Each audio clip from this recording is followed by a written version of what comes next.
3 film का वो scene याद है आपको, जब बैंक में डकैती की जाती है और फिर लास्ट में पैसों को उछाल दिया जाता है, ऐसे जैसे अचानक पैसों की बारिश होने लगी है।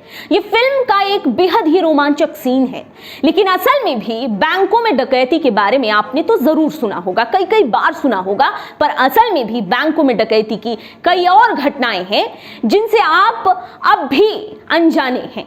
हम आपको एक ऐसी बेहद ही रोमांचक डकैती के बारे में बताने जा रहे हैं जिसे सुनने के बाद आप हैरान हो जाएंगे। ये बैंक डकैती की जो पूरी स्टोरी है उसे जानने के बाद आप भी कहेंगे कि डकैती ऐसे भी होती है क्या।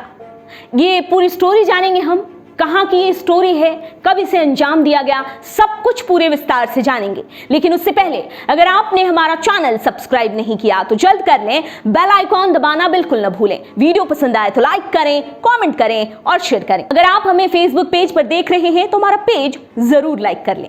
धूम 3 के उस पैसे उछालने वाले सीन से भी ज्यादा रोमांचक है ये बैंक डकैती की स्टोरी, जो कि हिस्ट्री की सबसे बड़ी डकैती मानी जाती है। कहा तो ये भी जाता है कि इस बैंक डकैती में उसी देश के प्रेसिडेंट का बेटा सीधे शामिल था, ऐसे आरोप लगते हैं। बैंक डकैती की ये घटना इराक की है और 18 साल पुरानी है। यहाँ के सेंट्रल बैंक से पता है आपको कितने रुपयों की लूट कर दी गई थी? चलिए हम आपको बता देते हैं। ये रकम थी कुल $1 बिलियन। अगर इंडियन रुपए की बात करें तो ये रकम थी करीब 7,500 करोड़ रुपए। साल 2003 का मार्च महीना था और तब सद्दाम हुसैन प्रेसिडेंट हुआ करते थे। यहाँ के जिनकी दुश्मनी अमेरिका के साथ कैसी थी ये किसी से छुपा नहीं है। कहा जाता है कि अमेरिका इराक पर हमला करने को बिल्कुल तैयार था, पर उससे कुछ ही घंटे पहले कुछ ऐसा हुआ कि पूरा का पूरा मामला बदल गया। इराक की पूरी हिस्ट्री बदल कर रह गई।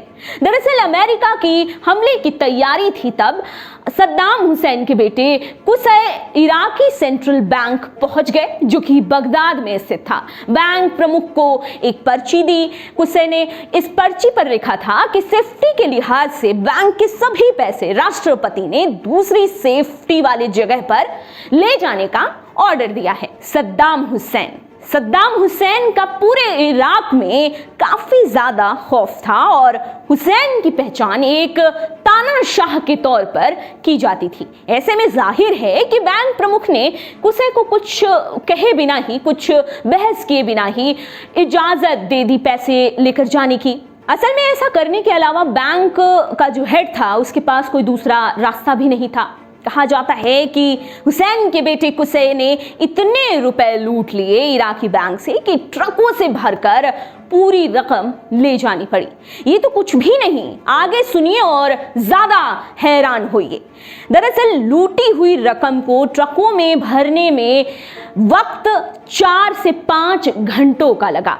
जरा सोचिए कि इतने घंटे में इतना वक्त लगना, ट्रकों में पैसे भरना, कितना सारा रकम होगी, कितना सारा पैसा होगा जिसको ढोने में 5 घंटों का वक्त लग गया। ट्रक में जगह नहीं बची थी और इस वजह से कुछ रुपयों को, कुछ पैसों को तो बैंक में ही छोड़कर जाना पड़ गया था। इतना ज्यादा पैसा लूटा गया था। बैंक डकैती का ये मामला पूरी दुनिया में फैल गया और इस घटना के तुरंत बाद इराक पर अमेरिकी सेना ने बमबारी करनी शुरू कर दी और इराकी सेंट्रल बैंक को भी सेना ने अपने कब्जे में ले लिया।